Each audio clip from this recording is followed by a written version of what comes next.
I had wanted for a while to make a movie about how the world is changing, seen from the angle of publishing. This goes like way back. I had even written a screenplay, and I dropped the screenplay, but the idea stuck, and at some point I said I have to get rid of this. I have to see if there's a movie there or not, because I didn't like the screenplay I had written.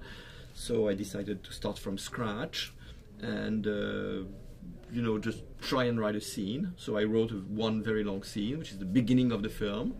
And I had fun writing it, but I had no idea if there was a movie yet. So I waited a couple more months, and I had a second idea for a second scene. So I wrote that second scene, and so on and so forth. And it was like a 2-year-long process. And until I finished writing, I was not sure there was actually a movie there, because it was basically written as a series of dialogues, and there was nothing very cinematic about it. But I didn't have any. I don't know. I mean, I thought that maybe the pleasure I had in writing it could translate in the work with actors, and maybe it could turn into something which was a comedy way of dealing with serious issues, something like that. What convinced me, I suppose that the fact that when the actors read it, they liked it.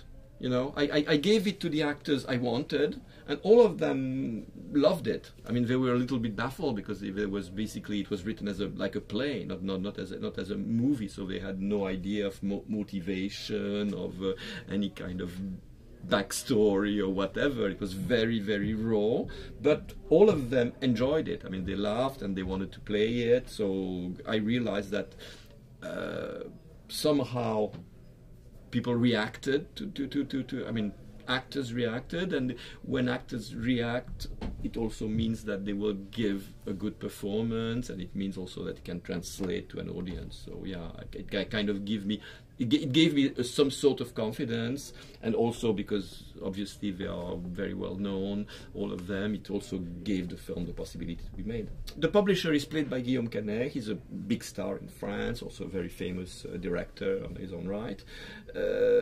He's really the character I started from. He was like the main character in the initial screenplay, and I've always been a fan of Guillaume, so I kind of always had in the back of my mind that if this turns out the way I want it to turn out, he will be the perfect choice and also I had Juliette Binoche in mind, because I love working with her, and we have a similar sense of humor, and usually when I write a part for a middle-aged woman, usually it ends up being Juliette. So yeah, but then the others were not obvious choices. I mean, I went through some kind of casting process, and someone I had never worked with, which is Vincent McCain, proved to be really someone I just loved him. I mean, we had so much fun making the film together. I want to work with him again. So it was really. I mean, I always loved his work, but I realized also that we functioned very well together. And same thing for Nora Hamzawi. She's a stand-up comic. I started using also actors I would not normally use. I mean, not the kind of actors I use in my other films. What we call fiction is always some kind of travestite of something that you have experienced in a way or another. If you have not experienced the emotions, if you have not experienced the feelings, if you haven't had those ideas, you don't write them, because it's your starting point. Usually, it doesn't stay there. You move, you expand it, and you turn it into something else completely. But at the core of any work of fiction, there is some sort of reality that's and the difference is how far is it from the surface.